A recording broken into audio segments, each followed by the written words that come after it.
أعوذ بالله من الشيطان الرجيم. بسم الله الرحمن الرحيم. وإلى ثمود أخاهم قال يا قوم اعبدوا الله ما لكم من إله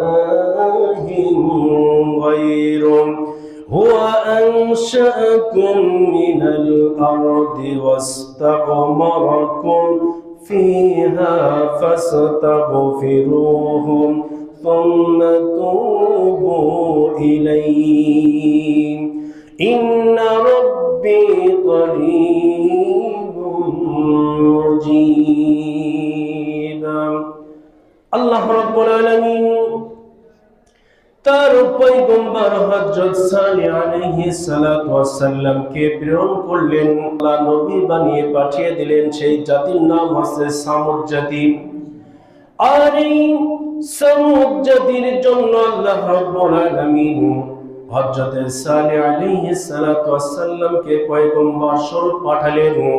আর হযরত সালেহ আলাইহিস সালাতু ওয়াস সালাম পৃথিবীতে এসে তার কওমদের মাঝে দাওয়াত প্রচার করলো এইভাবে, ওয়া ইলা সামুদ আখাহুম সালিহান قال يا قوم اعبدوا الله ما لكم من إله غيره.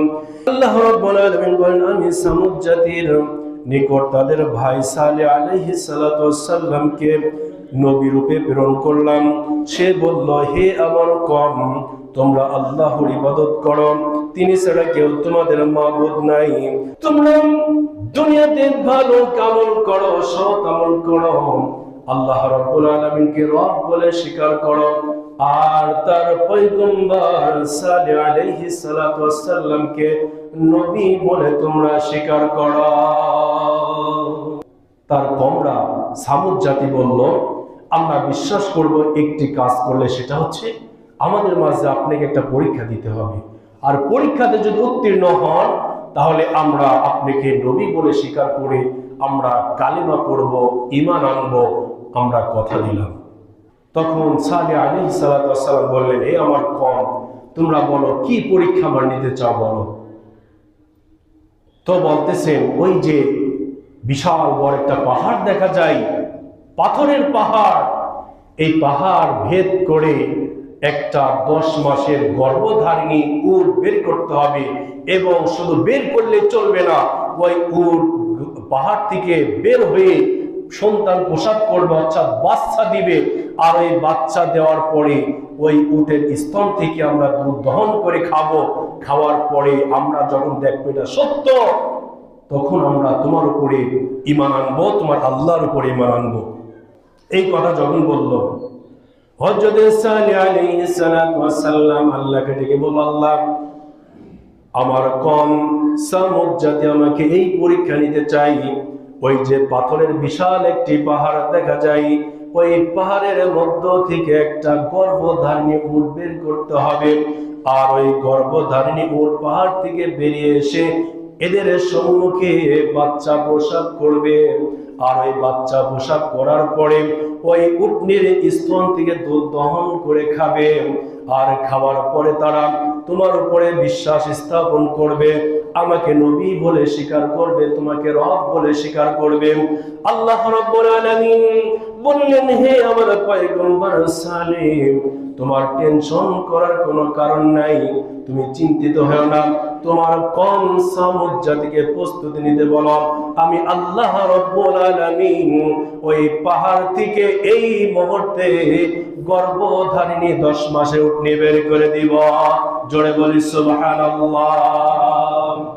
আল্লাহ রাব্বুল আলামিন পাহাড় ভেদ করে একটা 10 মাসের গর্ভধারিণী উট যখন বের করে দিলেন, বের করে দেওয়ার পরে ওই গর্ভধারিণী উট সম্মুখে আসলেন সামুদ জাতির।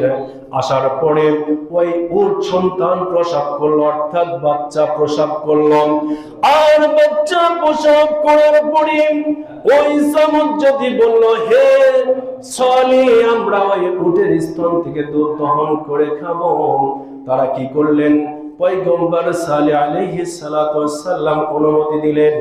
দেওয়ার পরে ওই সামুদ জাতি ওই পাহাড় থেকে বেরিয়ে আসা উটনির স্তন থেকে দুধ দহন করে খেলাম।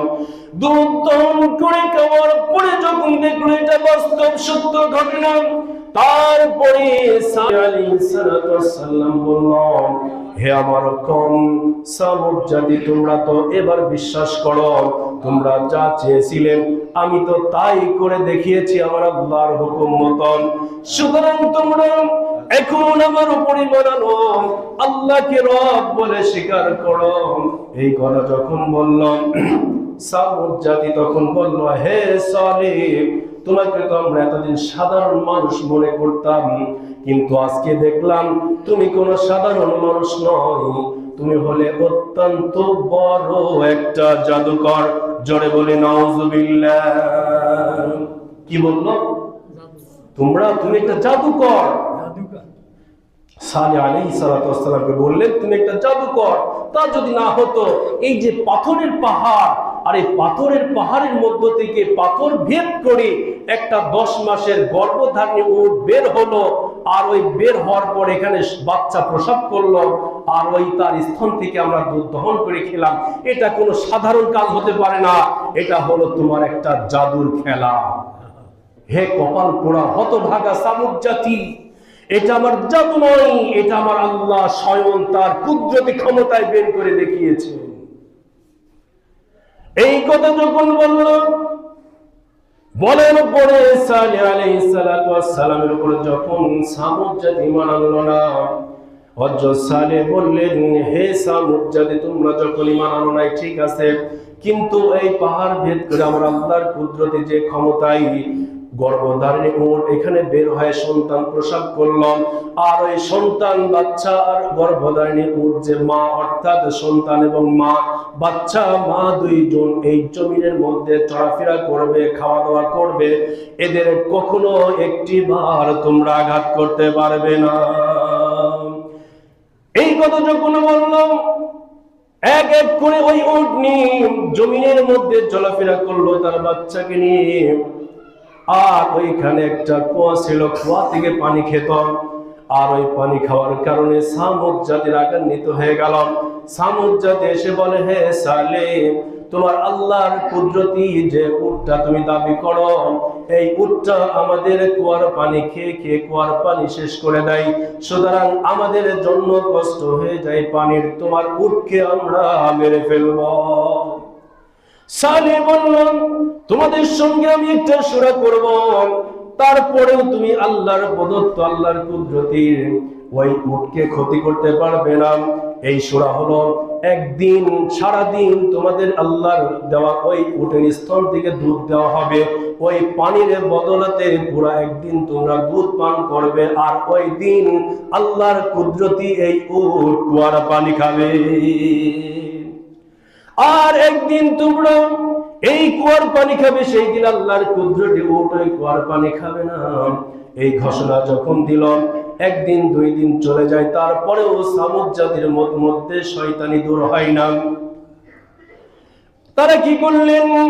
আল্লাহ রাব্বুল আলামিন সূরা শামসের মধ্যে আল্লাহ ঘোষণা করেছেন, কাযযাবাত সামুদ বিতাওয়াহা ইদিন বা'আথা আশকাহা فقال لهم رسول الله ناقة الله وسقياها فكذبوه فعقروها فدمدم عليهم ربهم بذنبهم فسواها ولا يخاف عقباها। এই ধারাবাহিকভাবে সূরা শামসের মধ্যে আল্লাহ রাব্বুল আলামিন বর্ণনা করেন, ওই উটটা চলে ফিরে বেড়াবে, তোমরা খবরদার উটটিকে ক্ষতি করবে না। সামুদ জাতি আল্লাহর কথা অমান্য করে ওই উটকে মারার জন্য সিদ্ধান্ত নিলেন। সালেহ আলাইহিস সালাতু ওয়াস সালাম বললেন, ওই উটকে যদি তোমরা মারো আল্লাহর পক্ষ থেকে তোমাদের উপরে গজব নাযিল হবে, সুতরাং উটকে তোমরা মেরো না, বাচ্চাকেও তোমরা মারবে না। এই কথা যখন বলল, তারপরেও সামুদ জাতি যখন উটকে মারার জন্য রওনা হলো, সালেহ আলাইহিস সালাতু ওয়াস সালাম বললেন, হে সামুদ জাতি, আল্লাহর পক্ষ থেকে তোমাদের উপরে গজব আসবে, আর ওই গজব মোকাবেলা করার জন্য তোমরা প্রস্তুত হয়ে যাও। আল্লাহর পক্ষ থেকে গজব আসবে, গজবটা মোকাবেলা করার জন্য তোমরা প্রস্তুতি নাও। গজবটা কি হবে? গজবটা হবে বৃহস্পতিবার দিন তোমাদের চেহারাটা হলুদ বর্ণ হয়ে যাবে, আর শুক্রবারে তোমাদের চেহারাটা লাল বর্ণ হয়ে যাবে, আর শনিবারে তোমাদের চেহারাটা কালো বর্ণ রূপ ধারণ করবে, আর তখন আল্লাহর পক্ষ থেকে তোমাদের উপর গজব নেমে আসবে। এই কথা যখন সালেহ আলাইহিস সালাতু ওয়াস সালাম বললেন, সত্যই বৃহস্পতিবার যখন চলে আসলো, তার আগের দিন ওই সালেহ আলাইহিস সালাতু ওয়াস সালামের কমরা সামুদ জাতি ওই উটের পায়ের উপর একটা যখন আঘাত করলো, করার পরে উটের একটি পা যখন কেটে গেল, কেটে যাওয়ার সঙ্গে সঙ্গে বৃহস্পতিবার আল্লাহর পক্ষ থেকে তাদের চেহারাটা হলুদ বর্ণ করে দেওয়া হলো। আর হলুদ বর্ণ যখন করে দেওয়া হলো, ওই সামুদ জাতি সালেহ আলাইহিস সালাতু ওয়াস সালামকে মারার জন্য খোঁজাখুঁজি শুরু করে দিল, কারণ সালেহ আমাদের জন্য ওয়াদা করেছে, তাই আমাদের উপর গজব নাযিল হচ্ছে। এত কিছু বিশ্বাস করে তারপরেও সামুদ জাতি আমার আল্লাহর উপর ঈমান আনে নাই। সালেহ আলাইহিস সালামকে খোঁজার জন্য যখন রওনা হলো, ঘটনাক্রমে শুক্রবার দিন তাদের চেহারা লাল বর্ণ হয়ে গেল, শনিবার দিন তাদের চেহারা কালো বর্ণ যখন হয়ে গেল, এমন সময় আসমান থেকে বিকট শব্দ জিবরাইল আলাইহিস সালাতু ওয়াস সালাম করলেন, আর এক শব্দের কারণে সামুদ জাতির গোটা কানের তালাটা ফেটে গেল, আর সঙ্গে সঙ্গে খেজুরের গাছের মতো সব উপড়ে উপড়ে জমিনের মধ্যে পড়ে গেল। আর আল্লাহ রাব্বুল আলামিনের গজব তাদের উপরে আসলো, পালন এবং তাদের পা গুলো আসমান দিকে করে, মাথাগুলো জমিনের দিকে করে, আর ওই আসমান থেকে বর্ষণ করে তাদেরকে জমিনের সঙ্গে নিষ্পৃত করে দিল। এই জন্য বুঝান আল্লাহ তাআলা কোরআনে বলছেন, ওয়া ইলা তামুদ আখাহুম সালিহা ক্বালু ইয়া কওমি ইবুদুল্লাহ মা লাকুম মিন ইলাহিন গায়রুহু।